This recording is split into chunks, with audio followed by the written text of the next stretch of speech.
కామరులు వచ్చినోడికంట లోకమంతా పచ్చగా కనబడుతుందంట.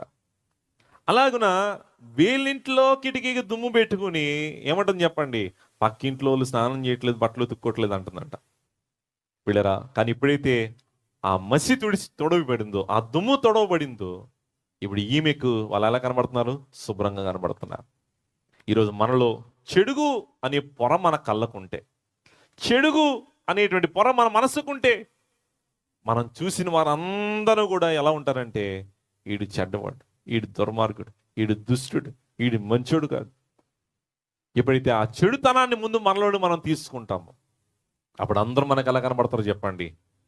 ఎవరిని చూసినా యేసు ప్రభు ఈయనేమో అనుకుంటాం అనమాట. చూసారా?